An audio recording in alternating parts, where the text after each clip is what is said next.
Hey everybody, I'm Ilushia. I finished playing System Shock 2, and it's time for me to give you my final thoughts. On the whole, I'm back at the point where I saved during the destroying the things, so I could show you what's actually in here.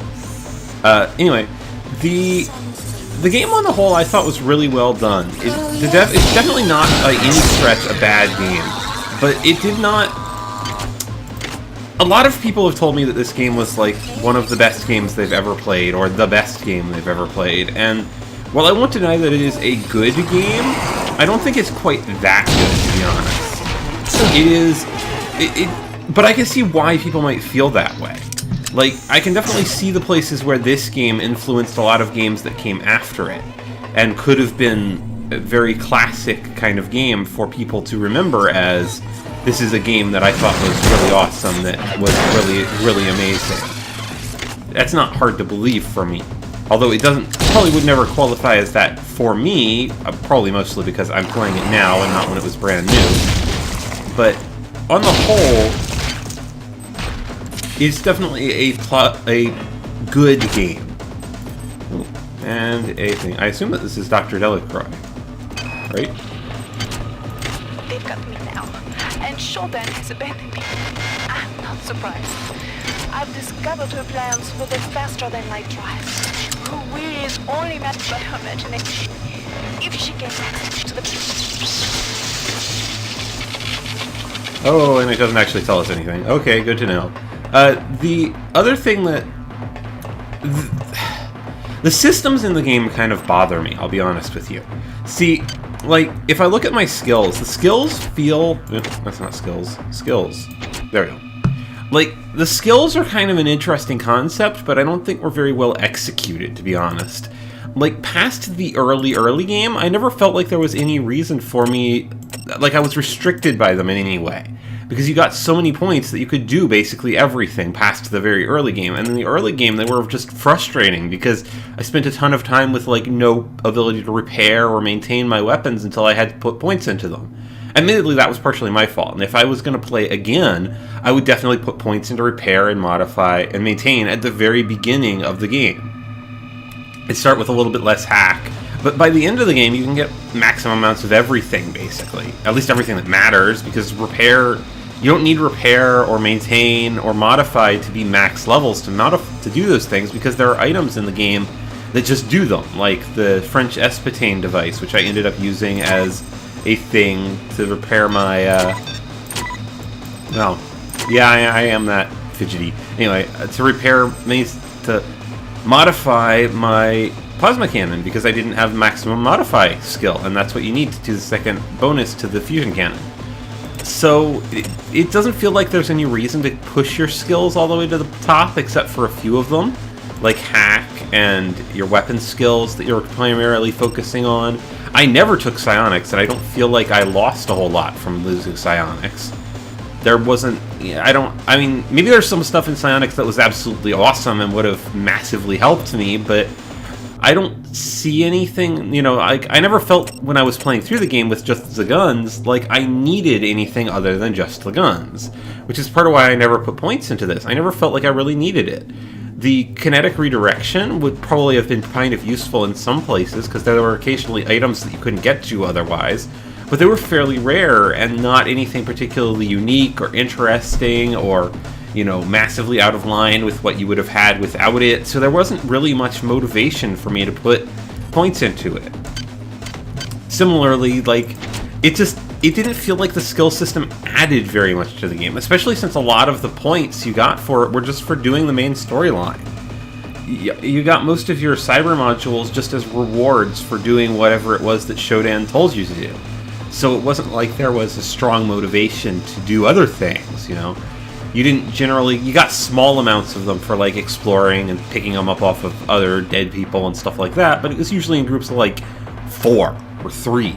And then you would complete a main quest line objective, and you would get, like, 25. It's like, okay, why am I bothering to explore? I mean, exploring obviously was useful. It did give me more than I would have if I hadn't explored, but it was like, I probably could have gone through the game without ever actually bothering to pick up any of the cyber modules I didn't just find on the course of finishing missions, and still been just fine. Because I wound up with a ton of spare points compared to what I felt like I needed to spend. Like, I ended up... I don't think I ever showed you my MFD at the end of the game. I ended up actually pushing my endurance up to, like, 6, and my agility to, like, 6. No, well, like, to, like, 5, I think, in endurance and agility, and pushed my cyber up to, like, 4. And maxed my heavy weapons, and maxed my research, I think. Something like that. No, I didn't max my research, that's right. On the whole, I mean... like, the systems weren't bad, and I can definitely see where the systems influenced games that came after this game. Like, where they were used as inspiration for people who got into game making to make their own games. And I respect the game for its influence on the gaming industry, if that's the case. Like I said way back at the beginning of this UI, like the inventory and the stuff down here and all that, reminds me a lot of the way that... Deus Ex Human Revolution works, and I imagine that's because the original Deus Ex was probably partially inspired by either this game or the original version or the original System Shock. I'm not actually sure. I've never played the original System Shock. I don't actually know what it looks like, but like this UI looks a lot like that one. The second, what was the other thing I want? Oh yeah. As far as the plot line goes in this game, the plot line was pretty good.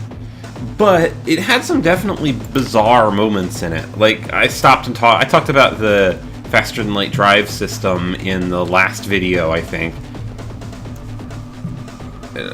As I was saying, I talked about sorry about that. I got a phone call again. Yay. I talked about the faster-than-light drive system in the last video and the oddity of it and the way that it works with artificial intelligences. The thing is that, like, the game doesn't treat artificial intelligences like they're a fairly commonplace thing to see in this setting. They treat them more like they're very, very rare, which I guess is sort of understandable, except that we are not given much reason to believe that. After all, we have seen 2 locations in the universe, and both of them have artificial intelligences controlling the automated systems on board. So we are 2 for 2 for artificial intelligences in this setting, and I haven't seen any strong reason to believe that we should not think that 2 for 2 is normal. That is, that all space stations have an artificial intelligence on board intended to automate systems. That kind of thing. But the game treats it like Shodan is vastly out of line for normal artificial intelligences, but doesn't really give us much reason to believe that she is. Like... maybe it's just a backstory failure, and the first game really explains what happened to make Shodan like she is. And I think that's the case based on what one of my friends told me, but that's still storytelling failure on the part of this game. Because this game should be, like, since it is actually relevant to this game, what Shodan is, there should be some explanation to why she is this way. Like, in the first, like, if it wasn't relevant to the game that she was crazy, then I wouldn't care. But the fact that it comes up with things like especially at the end, why can she do it when apparently no other AI can do it because it hasn't been used to do something like this previously by some actual humans? You know, so given that that's the case, it seems like it's a very strange choice to me. The lack of explanation, I mean. So maybe it's just a limitation of how they were telling the story or something like that, but the lack of history to what is basically the central-most character in this game kind of bothers me. Because, I mean, really, while this game is about your character fighting against the Annelids for most of it, the primary character from a storytelling standpoint is actually Shodan. Because she's the one that the story is really about. Her creation of the Annelids, the damage that they've done, her desire to destroy them, as they desire to destroy her. You're really just her agent in the process. And it does sort of bother me that there's not much explanation for what her motivation for creating them was, or what happened to her that made her the way she is. You know, they don't tell you anything about her as a character, where she came from, or why she's here, and on the subject of why she's here, how she's here, considering that, again, we're in orbit around a star 10 light years from Earth, and it's only been 30 years.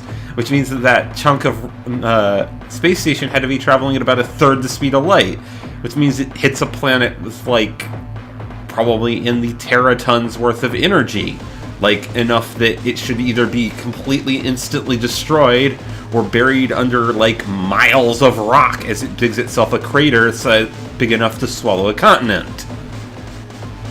You know, and I'm even willing to forgive them the unlikelihood of it reaching another solar system and actually managing to hit a planet in that solar system entirely by random chance. That's really stupidly unlikely, but that's merely improbable, not impossible. Whereas the thing actually crossing that distance in that time is probably impossible, unless there is something going on with this chunk of satellite that I don't know about, that, again, they didn't bother to apparently include in this game. If there is, then it makes absolutely zero sense that she could actually be here. Let's see, what else was there? Well, the actual storyline itself, while fairly basic, was pretty decently executed. Like, I think they spent a lot too much time reiterating the same points in the recordings. I kept finding recordings which had basically the same thing to tell me over and over again. And while that can be useful in setting the idea that this is happening everywhere, it doesn't really feel like it's setting the idea that this is happening everywhere. It actually feels a lot more like this is like like they just wanted you to hear the same things over and over again. Like, they didn't need so many things going like, oh yeah, and we're all alone and we have no idea what's going on and Xerxes is acting weird. Well, I got that Xerxes is acting weird and things are going on from the fact that Xerxes is apparently speaking on behalf of the many. Just the ambience of the game told me that something was wrong with Xerxes, that he had been taken over by the many somehow. I mean, that worked.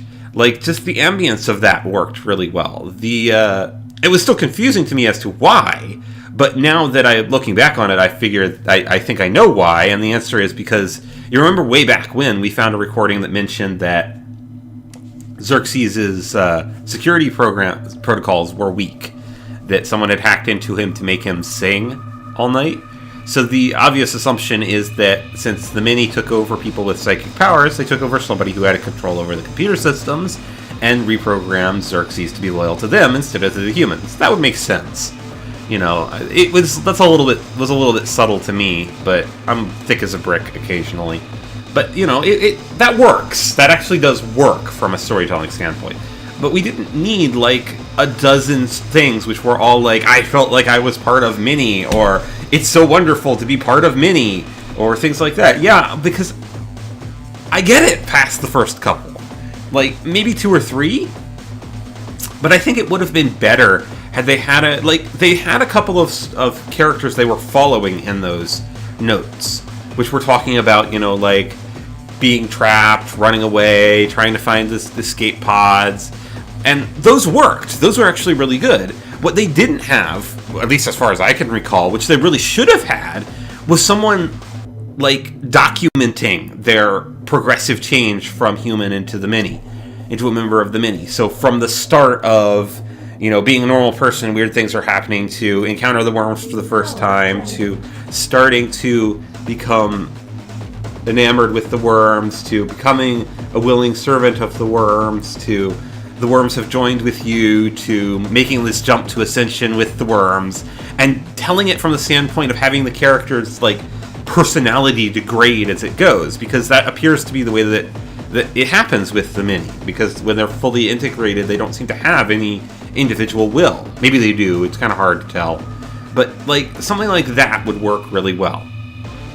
But I don't recall that ever happening. We saw a few examples of people in the process of being taken over, but we never saw a single person making it from the beginning to the end. We just saw a lot of people somewhere in the middle, in an indeterminate point in the middle. And that was kind of to me.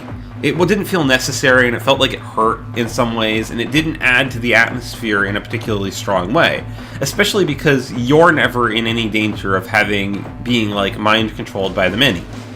I mean, if they had done something like had a few occasions where the mini impersonated Shodan and made you believe that she had given you an email and then sent you off to do something that was negative to her, and then she got angry with you and told you to go do something else. And so you weren't actually positive whether you were doing things that were positive to the situation or negative to the situation, like whether the orders you were following were actually from the person who was supposedly giving them or was from the mini pretending to be that person. That would have probably worked better. On the whole, though, it was a pretty good game. I'm not sure I would qualify this game as a horror game. It definitely does not feel horror to me. Like, past the first, like, hour or so, I never felt very powerless. I didn't feel like I was in any kind of, like, radical... I wouldn't say radical danger, because I definitely felt like I was in danger in places. But rather, like... the danger felt like action danger. It didn't feel like horror danger, if that makes any kind of sense. It felt like action movie danger, you know? There's, oh god, there's a bunch of enemies who are breaking into this room armed with guns who are all going to shoot at our hero. Is our hero going to make it out alive? And yeah, sometimes I didn't. But that is a distinctly different feeling to it than, oh my god, there's a monster outside, I need to hide, or run away, or it's just murder me, and my only choice is to try and escape. Those are two very different feelings. The difference between fight and flight is pretty massive. And this game is definitely more on the fight scale of things, as far as I'm concerned. There was never any real reward for running away. There was never any real enemies that you couldn't kill. There was never really any feeling to me. Like, the ambience makes it somewhat creepy. But the actual gameplay didn't really make it all that creepy to me. But anyway, on the whole, I would say the game was pretty good. I would definitely say it's in the solidly... It's a game that is solidly in the classics of the genre setting, but has definitely showed its age a lot. And it's something that, while I would probably say to new, if I was going to recommend it to people, would be, like, this is a game which is good to play, even if all you're going to do with it is look at where all the places where it made mistakes so you can learn from them. Because it certainly makes a lot of mistakes. It's a good game, but it makes a lot of mistakes. So, on the whole, I would say it's a valuable learning experience. And a fairly well-written, especially for the era it was released, first-person shooter. So, I've definitely enjoyed it. I hope you all enjoyed watching it. It was a lot of fun to play through. And hopefully we can, you all will join me again when I pick up my next project. Speaking of my next project will probably not start until after New Year's. There's two reasons for this. One is, you may have noticed there started being gaps in the game, in my upload schedule as I hit the end of this game. That's partially because this game kind of drags as it gets towards the end, I'll be honest. Like, the really interesting storyline stuff sort of dries up towards the end as you start getting repeated and repeated and repeated messages, and your orders from Shodan get simpler and more like, just go do this, I'm angry with you, and less, you know, it just doesn't feel as interesting to me. Partially because it's winter, and partially because I've been having, been trying to do other things. I've wanted to do, I've been spending some time on other things and been kind of busy. So I want to spend the time between now and New Year's actually playing a couple of other games not for my channel, so that I'll have more stuff that I've played, and then I can consider what I'll do as my project after my next project. Like, I know what I want to do as my next project, but I haven't decided what I want to do as my project after my next project. So I need to figure that out. I need to do some housekeeping kind of things, or in the real world. So I'm gonna, and of course holidays are coming up and all that stuff. So I'm probably going to be kind of busy for the next couple of weeks. So I will probably not be back to doing videos until around New Year's, sadly. If I get stuff up before then, it'll be kind of neat. I may put up some bonus video kind of things, some very simple, like, one-off videos of me playing competitive multiplayer games or something like that, just for fun. I do play a couple sometimes, occasionally, but I don't know whether or not I'll end up doing that. It depends on how I feel and what things I think would make an interesting video. But thank you for joining me. I hope to see you all next time when we continue on to my next project. And this game was a lot of fun. Nothing else to say about that. See you all later.